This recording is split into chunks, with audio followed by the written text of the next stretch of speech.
ഇപ്പോൾ 13-ന് തദ്ദേശ തെരഞ്ഞെടുപ്പ് ഫലം വരാനിരിക്കുകയാണ്. അപ്പോൾ തെരഞ്ഞെടുപ്പ് കഴിഞ്ഞതിന് ശേഷം ഈ വോട്ടെണ്ണലിന്റെ അന്ന് വരെയുള്ള ഈ സഖ്യകക്ഷികളുടെയും ഓരോ പാർട്ടിക്കാരുടെയൊക്കെ ഒരു ചില പ്രതികരണങ്ങളാണ് അവരുടെ ആശങ്കകളും മറ്റും പങ്കുവയ്ക്കുന്നത്. അപ്പൊ അതിൽ തിരുവനന്തപുരത്തെ BJP-കാരും CPM-കാരും എല്ലാം ആകെ ഭയത്തിലാണോ എന്ന സംശയം തോന്നുന്ന രീതിയിലാണ് പിന്നീടുള്ള അവരുടെ ഒരു ചില പെരുമാറ്റങ്ങളൊക്കെ. തിരുവനന്തപുരത്ത് തന്നെ CPM സംസ്ഥാന സെക്രട്ടറിയുടെ മുന്നിൽ വെച്ച് തന്നെ ചില നേതാക്കന്മാർ തമ്മിൽ ചില പ്രശ്നങ്ങൾ ഉണ്ടായതൊക്കെ റിപ്പോർട്ടുകളുണ്ട്. എന്തൊക്കെയാണ് അതിന്റെ കൂടുതൽ വിവരങ്ങൾ സവണിക? ചേച്ചി, അതെന്ന് പറയുന്നത് തിരുവനന്തപുരം കോർപ്പറേഷനെ സംബന്ധിച്ചിടത്തോളം വളരെ നിർണായകമാണ് 3 മുന്നണികൾക്കും. നമുക്കറിയാം, വളരെ നേരത്തെ തന്നെ കോൺഗ്രസ് സ്ഥാനാർത്ഥിത്വം പ്രഖ്യാപിക്കുന്നു.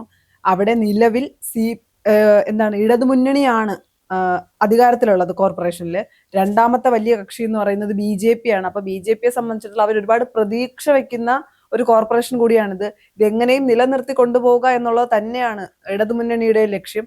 കോൺഗ്രസിനെ എങ്ങനെയും തിരികെ പിടിക്കുക. അപ്പൊ 3 മുന്നണികൾ ത്രികോണ മത്സരം നടക്കുന്ന ഒരു കോർപ്പറേഷനാണ് തിരുവനന്തപുരം എന്ന് പറയുന്നത്. ഇപ്പൊ തിരുവനന്തപുരത്ത് നിന്നാണ് ഏറ്റവും കൂടുതൽ ഈ തെരഞ്ഞെടുപ്പ് സമയത്തും നമുക്കറിയാം, മുട്ടടയിൽ വൈഷ്ണയുടെ സ്ഥാനാർത്ഥിത്വം മുതൽ അങ്ങോട്ട് ഒരുപാട് പ്രശ്നങ്ങൾ ഉണ്ടായ ഒരു ജില്ലയും അതുപോലെ കോർപ്പറേഷനുമായിരുന്നു തിരുവനന്തപുരം എന്ന് പറയുന്നത്. ഇപ്പൊ പുറത്തു വരുന്ന വാർത്ത എന്ന് പറയുന്നത് CPM-ൽ പൊട്ടിത്തെറി. ചേച്ചി പറഞ്ഞതുപോലെ MV ഗോവിന്ദന്റെ മുന്നിൽ വെച്ചാണ് വാക്കുതർക്കം ഉണ്ടാകുന്നത്. കരമന ഹരിയും ജോയിയും തമ്മിലാണ്. തെരഞ്ഞെടുപ്പിന് എന്താണ് നമ്മുടെ തെരഞ്ഞെടുപ്പ് പ്രവർത്തനങ്ങളൊക്കെ വിലയിരുത്തുമല്ലോ തെരഞ്ഞെടുപ്പിന് മുന്നേ, അല്ലെങ്കിൽ തെരഞ്ഞെടുപ്പ് കഴിയുമ്പോൾ അങ്ങനെ ഒരു സാധാരണ ഒരു രീതി ഉണ്ടല്ലോ, അതിലാണ് പൊട്ടിത്തെറിച്ചത്. വീതിച്ചു നൽകിയ പണി കൃത്യമായി ചെയ്തില്ല എന്നാണ് ജോയി പറഞ്ഞത്.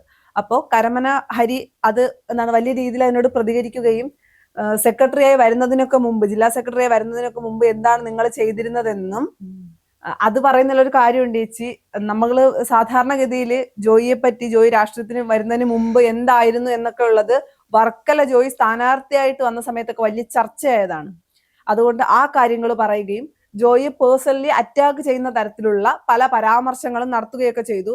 പിന്നീട് ജോയി സെക്രട്ടറി ആകുന്നതിന് മുന്നും താൻ ഈ പാർട്ടിക്ക് വേണ്ടിയാണ് പ്രവർത്തിച്ചതെന്നും അതുകൊണ്ട് തന്നെ വിമർശിക്കേണ്ട എന്നുള്ള തലത്തിലുള്ള പല കാര്യങ്ങളും കരമന ഹരി പറയുകയുണ്ടായി. പക്ഷേ ജോയി പിന്നീട് ജോയിയെ പേഴ്സണലി അറ്റാക്ക് ചെയ്യുന്ന തരത്തിലേക്കുള്ള കാര്യങ്ങൾ വന്നപ്പോ ജോയി പറഞ്ഞു, ഞാൻ ആരോപണം ഉന്നയിച്ചതല്ല, ഞാൻ ഒന്ന് ക്ലാരിഫൈ ചെയ്യാൻ വേണ്ടി പറഞ്ഞു ഉള്ളതാണെന്നൊക്കെ പറഞ്ഞെങ്കിൽ പോലും അതൊക്കെ വെറുതെ പറയാം എന്നുള്ളതിനപ്പുറം വലിയ രീതിയിൽ തർക്കങ്ങൾ ഉണ്ടാവുകയും ഈ തർക്കങ്ങൾക്കൊന്നും മറുപടി MV ഗോവിന്ദൻ കൊടുക്കുകയോ ഒന്ന് വിമർശിക്കുകയോ ഒന്നും ചെയ്തിട്ടില്ല. അപ്പൊ പല യോഗങ്ങളിലും തിരുവനന്തപുരത്ത് CPM-ന്റെ അകത്ത് പൊട്ടിത്തെറി നടന്നിട്ടുണ്ട്. അപ്പൊ സ്വാഭാവികമായും നമ്മൾ ചിന്തിക്കേണ്ടത് എന്താണ്, CPM-ന് ഒരു ഭയം. സാധാരണഗതിയിൽ അങ്ങനെയാണല്ലോ, ഇപ്പം നമ്മൾ ജയിക്കുമെന്ന് അല്ലെങ്കിൽ ജയിക്കുമെന്ന് ഉറപ്പുള്ള അല്ലെങ്കിൽ 100% ഉറപ്പുള്ള സ്ഥലത്ത് ഒരിക്കലും പാർട്ടിക്കുള്ളിൽ, അപ്പൊ ഏത് പാർട്ടിയാലും തർക്കങ്ങൾ ഉണ്ടാകില്ല, അല്ലെങ്കിൽ ഇത്തരം പ്രശ്നങ്ങൾ ഉണ്ടാകില്ല. തെരഞ്ഞെടുപ്പിന് മുന്നേയും അല്ലെങ്കിൽ തെരഞ്ഞെടുപ്പ് സമയത്തും തെരഞ്ഞെടുപ്പിന്റെ ഫലത്തിനായി കാത്തിരിക്കുന്ന സമയത്തും ഇത്തരം തർക്കങ്ങൾ ഉണ്ടാകുന്നത് മറ്റു മുന്നണികൾ വിജയിക്കുമോ എന്നുള്ള ഭയത്തിന്റെ പേരിലും തന്ന പണി കൃത്യമായി ചെയ്തില്ല, നിയോഗിച്ചു നൽകിയ ജോലി കൃത്യമായി ചെയ്തില്ല എന്നൊക്കെ പറയുമ്പോൾ അത് ഒരു രീതിയിൽ തോൽക്കുകയാണെങ്കിൽ, അതായത് പരാജയ ഭീതി കാരണം അതിന് മുന്നേ, റിസൾട്ട് വരുന്നതിന് മുന്നേ തന്നെ ഞാനല്ല ഇവനാണ്, അല്ലെങ്കിൽ ഞാൻ മാത്രമല്ല ഇവരും ഉണ്ട് എന്ന് പറയുന്നത് പോലെ ഒരു മുൻകൂർ ജാമ്യം എന്ന രീതിക്ക് സംസാരിച്ചതായിരിക്കാം അത് എന്നാണ് നമ്മൾ വിലയിരുത്തുന്നത്, അല്ലേ? ആണ് കാര്യം. അല്ലാതെ ഈ ഒരു ചർച്ച ഇപ്പം പറയേണ്ട കാര്യമില്ലല്ലോ. കാര്യം എന്തെങ്കിലും കാരണവശാൽ തോറ്റാൽ ജോയി ആണല്ലോ സാധാരണഗതിയിൽ ജില്ലയുടെ ചുമതലയുള്ള വ്യക്തി എന്ന നിലയ്ക്ക് ഉത്തരവാദിത്തം, അല്ലെങ്കിൽ അതിന്റെ പഴി ജോയിയുടെ തലയ്ക്കായിരിക്കുമല്ലോ വരുന്നത്. അതുകൊണ്ടായിരിക്കാം ജോയി തനിക്ക് താഴെയുള്ളത്. ഇനിയിപ്പോ പറയാലോ ചേച്ചി, സ്വാഭാവികമായും തോറ്റെന്നിരിക്കട്ടെ, ജോയിയോട് ചോദിക്കുമ്പോൾ ജോയിക്ക് പറയാലോ, ഞാൻ ഇതിനെ മുന്നേ കമ്മിറ്റിയിൽ പറഞ്ഞിരുന്നല്ലോ എന്റെ തെറ്റല്ല താഴേക്കുള്ളവരുടെ തെറ്റാണെന്ന്. അതായിരിക്കും ഉദ്ദേശിക്കുന്നത്. പിന്നെ BJP ആദ്യഘട്ടത്തിൽ പറഞ്ഞത് തങ്ങൾ തിരുവനന്തപുരം കോർപ്പറേഷൻ പിടിക്കും, ഇക്കുറി തിരുവനന്തപുരം കോർപ്പറേഷനിൽ താമര വിരിയുമെന്നാണ്. നമുക്കറിയാം, തെരഞ്ഞെടുപ്പ് ദിവസത്തിന്റെ അന്ന് രാവിലെ ശാസ്തമംഗലത്തെ സ്ഥാനാർത്ഥിയായ IPS-കാരിയായിരുന്ന കാര്യം, ഞാൻ അത് എടുത്തു പറയുന്നുള്ളൊരു കാര്യമുണ്ട് ചേച്ചി. കാര്യം തെരഞ്ഞെടുപ്പ് കമ്മീഷൻ പോലും പറഞ്ഞു ശ്രീലേഖ മതി, IPS വേണ്ടാന്ന്. തെരഞ്ഞെടുപ്പ് ദിവസം ഒരു സർവേ ഫലം തന്റെ ഫേസ്ബുക്കിൽ പങ്കുവച്ചു. ഞാൻ IPS-കാരിന്ന് എടുത്തു പറഞ്ഞതാണ്. നിയമം അറിയാത്ത ഒരു സാധാരണക്കാരിയല്ല, അല്ലെങ്കിൽ വളരെ സാധാരണക്കാരാണ്, അറിയാത്ത ഒരു വ്യക്തിയല്ല, നിയമം വ്യക്തമായി അറിയാവുന്ന ഒരു സ്ത്രീയാണ്.